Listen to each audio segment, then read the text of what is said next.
In this lecture, we'll begin with a completely new topic called as cardiovascular system.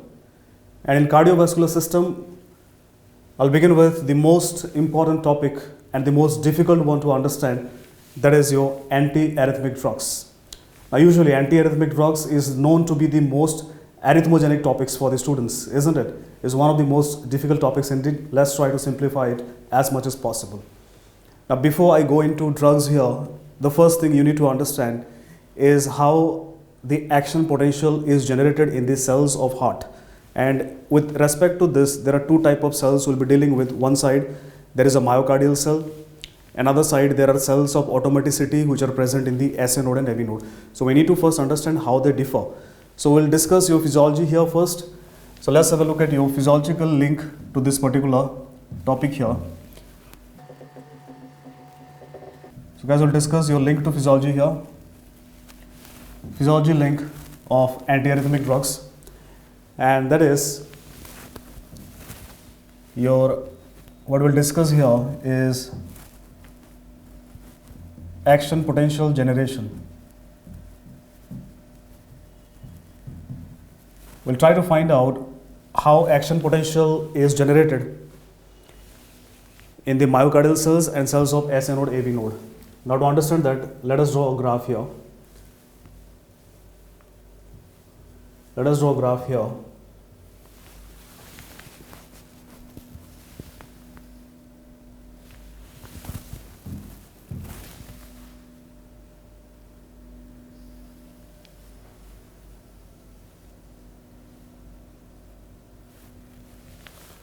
Now in this graph, we will draw how action potential is generated. To begin with, we'll be discussing here two types of cells.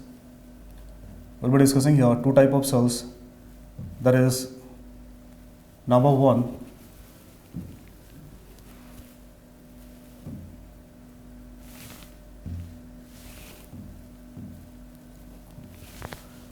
we'll see how action potential is generated in a myocardial cell, and then we will see how action potential is generated in SA and AV nodal cells. SA and AV nodal cells. So we'll first of all try to find out what are the difference in action potential generated in these two types of cells. The first difference lies in the RMP, resting membrane potential. So guys, was the RMP or resting membrane potential for a myocardial cell? Yes. Guys, these are the things that you should know from physiology, which I'm discussing here, so that we can have a better grasp of pharmacology. In a myocardial cell, the resting membrane potential is minus 90 millivolts, whereas cells of SA node, AV node, it is around minus 60 millivolts.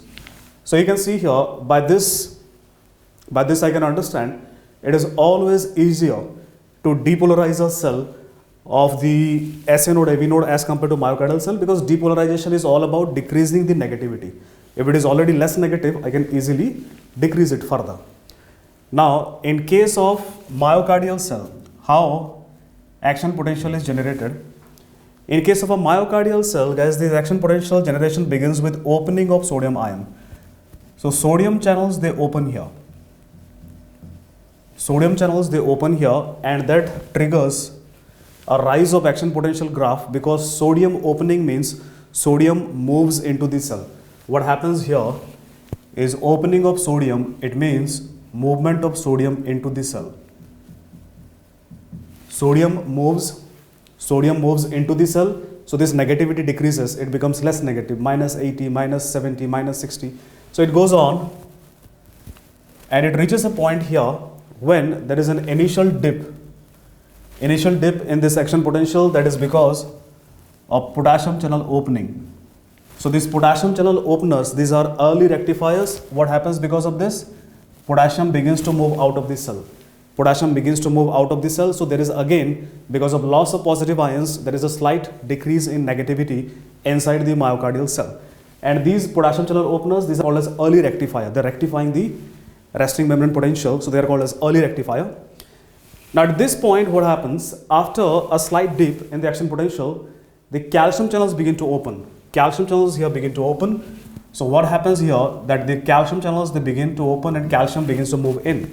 Now this movement of calcium into the cells, myocardial cells, it maintains this action potential in a plateau phase. This is sponsored by opening of calcium channels.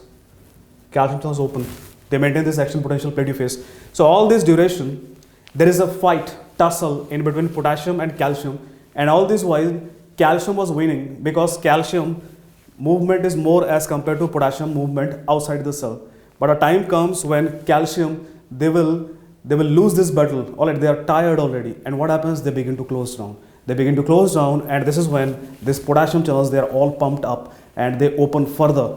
They open further, and further opening of potassium channels here, it leads to more movement of potassium out of the cell, and loss of potassium increases the negativity, minus 70, minus 60, then minus 80, then finally they come down to minus 90. So what's happening here, in this case, it is because of opening of potassium channels. So potassium channels open here, and that is what is responsible for repolarization. So guys, what has happened in this myocardial cell? Let us discuss from the beginning again.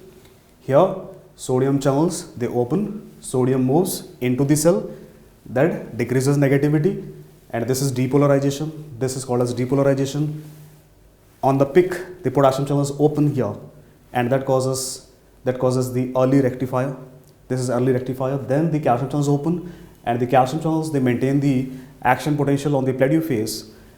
A time comes when calcium channels begin to close, and this potassium, they begin to open more, furthermore, and that gives us repolarization. It comes back to the same value of RMP. So this is one cardiac action potential, and this period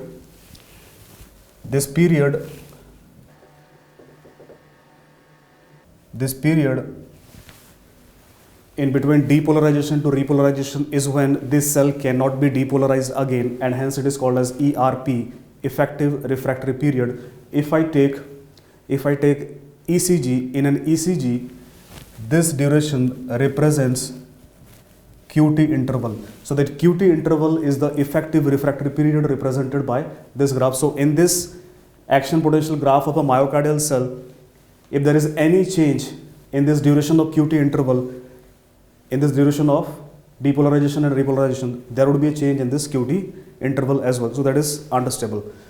Now here, in this myocardial cell, there is some time of relaxation, and then there is another depolarization. So the depolarization that happens, it happens after some time of repolarization. It is not immediate depolarization that's happening here. This is where we need to differentiate the action potential generation in the SA node and AV node cells. The reason being, in SA node and AV node cells, first difference is action potential is generated much higher at minus 60 millivolts. So there is an action potential generated, there is a plateau phase, repolarization, hyperpolarization, and then there is immediate depolarization. So unlike this case where there was some time after which depolarization was taking place, here after hyperpolarization there is immediate depolarization. So if this immediate depolarization is happening here, there must be something that is responsible for this immediate depolarization which is not present in the myocardial cells. And yes, what is that? Make a guess from physiology. What is that? That is a channel which opens here immediately after hyperpolarization is called as the sodium potassium channels. And these sodium potassium channels in the cells of SA node, AV node, because of their nature, that is they are causing here depolarization immediately after hyperpolarization. Because of this nature, they are also called as funny channels. Because of this funny nature of depolarization, they are also called as funny channels. And the current they developed here, that current is called as IF current. F stands for funny current, or it is also known as IH current. IH stands for hyperpolarizing current. Hyperpolarization current, which happens immediately after hyperpolarization, it is called as IH or IF current, generated by sodium potassium channels in the cells of SA node, AV node. So mind it here that the beginning of depolarization, it happens with these funny channels, but the depolarization per se is sponsored by opening of calcium channels. So calcium channels, they open up here, and those calcium channels, they sponsor depolarization. Plateau phase is no different here. Calcium channels are responsible for plateau phase as well, whereas hyperpolarization is similar to this myocardial cell. So hyperpolarization by potassium channel opening, plateau phase by calcium channel opening. So here there is no difference. So the basic difference that we need to learn here is in the ion that is responsible for a depolarization. The ion that is responsible for a depolarization in case of a myocardial cell is sodium, whereas the ion that is responsible for a depolarization in case of a cell, automaticity cell of SA node, AV node is calcium. So this is the difference we need to carry forward with us to understand certain things in antiarrhythmic drugs. Now before I move into antiarrhythmic drugs, let us have a brief look at one drug which inhibits these funny channels or sodium potassium channels. Is a new drug called as ivabradine. So this is a drug of cardiovascular system. Now ivabradine would inhibit sodium potassium channels in SA node, AV node cells, but the effect is more prominent because automaticity is mainly governed by SA node and not by AV node. And that is why their predominant effect would be an inhibitory effect on the SA node. So ivabradine, by blocking this SA node, what it does? Ivabradine, by blocking this SA node, what it does? If you block the SA node, automaticity is gone, which means what? The heart rate will come down. What happens if heart rate goes down? The number of time heart needs to contract decreases. So there is a decrease in oxygen demand. Oxygen demand by the myocardium. So there is a decrease in oxygen demand by the myocardium. Now if I decrease the oxygen demand by the myocardium, where is it going to be helpful for us? It will be helpful for us in disorders. Number one, a disease where the base of the disease is oxygen supply, because there is a decrease in oxygen supply in angina. Whenever there is an increase in oxygen demand, there is an attack of angina. So what we can do by one way is to increase the supply of oxygen, or we can decrease the oxygen demand. That is what we're doing here in case of stable angina. So one of the indications here is stable angina. One of the indications here is stable angina, where we can decrease the oxygen demand. Second indication is chronic CHF. In chronic CHF, to decrease mortality, we can use this drug. So I'll be coming back to ivabradine when I discuss angina and CHF in the topic of cardiovascular system. So I'm discussing here ivabradine just because we came across this funny channel, so that we can correlate what is the effect of this drug and why and how it is used. All right, now here let's come back to arrhythmia, and we have discussed the takeaway point from here in this action potential generation is that action potential is generated in a myocardial cell by sodium ions, and it is generated in cells of SA node, AV node by calcium. That will help us to understand arrhythmia later. Now before I move on to antiarrhythmic drugs, I'll just give you a simple example, and we'll try to understand why we have a particular class of antiarrhythmic drugs. All right, so let's take an example.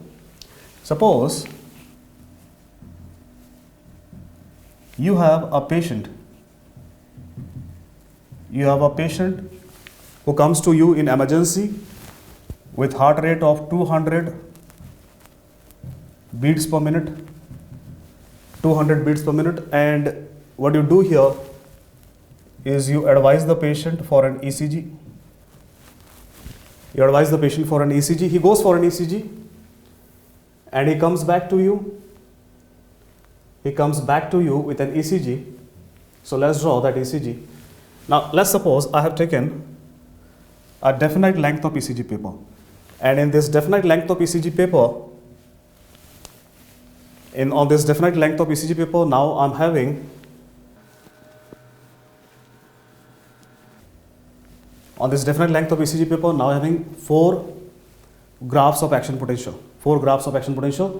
Now what I do after this is I offer some treatment to the patient. Now you got the ECG, you diagnose it to be a case of tachyarrhythmia, you offer some treatment to the patient, and after this treatment, the heart rate comes down to 100 beats per minute. It comes down to 100 beats per minute. And then, once he is treated, you advise the patient to go for another ECG. You advise the patient to go for another ECG. And now when he goes for this another ECG and he comes back to you with this ECG, and now you take his same length of ECG paper. Now you take his same length of ECG paper. Now you tell me, on this same length of ECG paper, how many graphs are you expecting? If the heart rate was 200, the number of graphs were 4. If the heart rate is 100, how many graphs would be there? It's simple, guys, class 2 mathematics. Isn't it? If the heart rate is 200, graphs are 4. If the heart rate is 100, the graph of number would be only 2. So we need to learn how can we make 2 graphs out of 4 graphs to get this antiarrhythmic effect. So let's go back to here and find out what are the ways by which I can make 2 graphs out of these 4 graphs, or in other words, how can I make 1 graph out of these 2 graphs? Let's see. So there are 3 ways. Number 1, I can slant this graph of depolarization towards the second graph.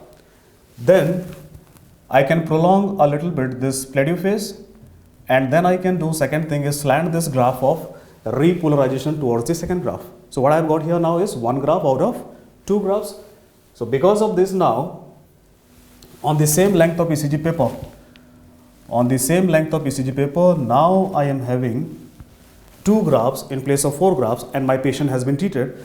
But this is a mechanical way of how I have got antiarrhythmic effect, but we need to understand what lies beneath it, what's behind the screens of making such an effect.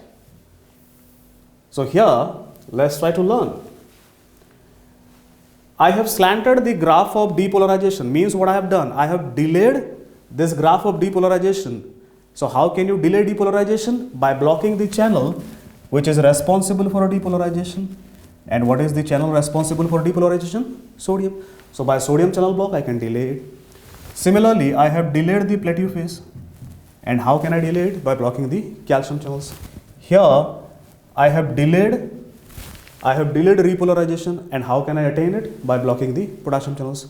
So guys, by these 3 effects, what I have got here is I can delay this and I can get an antiarrhythmic effect. So this is a basic insight into a mechanical way of understanding why we have these antiarrhythmic drugs. Now what we did after this is we arranged them systematically into different classes of antiarrhythmic drugs, and that gave us classification of antiarrhythmic drugs.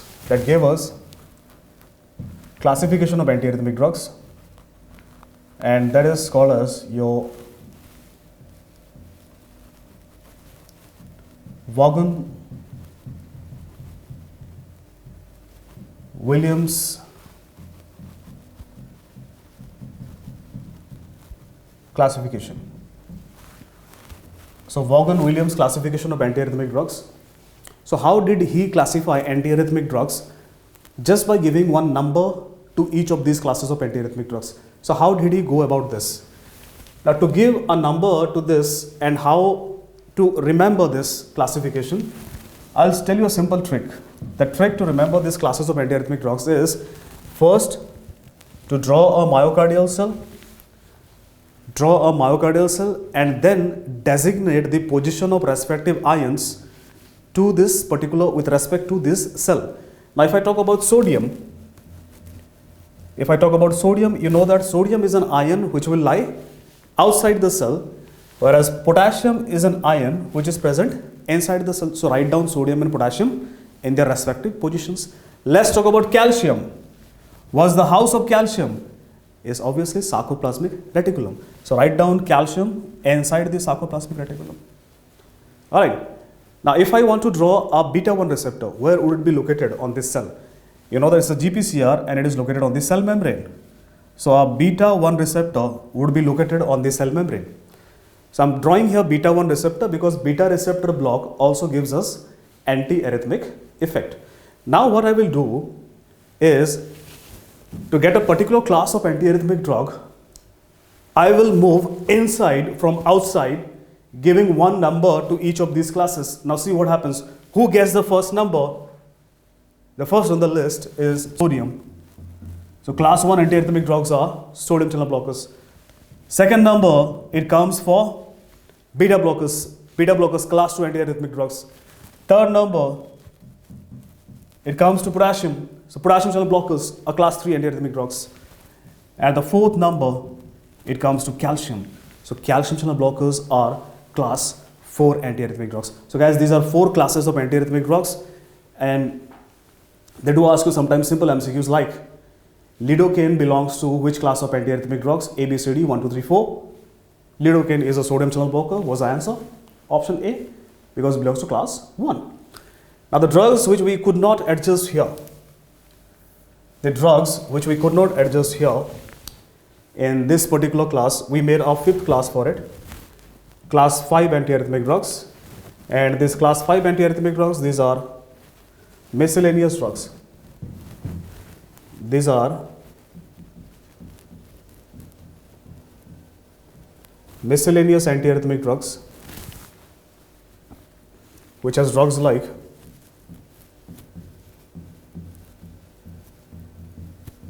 adenosine,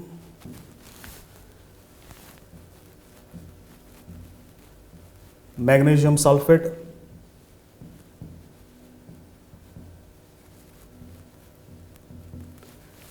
digoxin, and atropine. Adenosine, magnesium sulfate, digoxin, atropine. These are, guys, the miscellaneous class of antiarrhythmic drugs. So what's in front of you is the classification of antiarrhythmic drugs into 5 classes, and the trick by which you can remember which belongs to 1, 2, 3, or 4. So this is your Vaughan-Williams classification of antiarrhythmic drugs. So what I have done here is I've given you the bullets here. And these bullets are these drugs.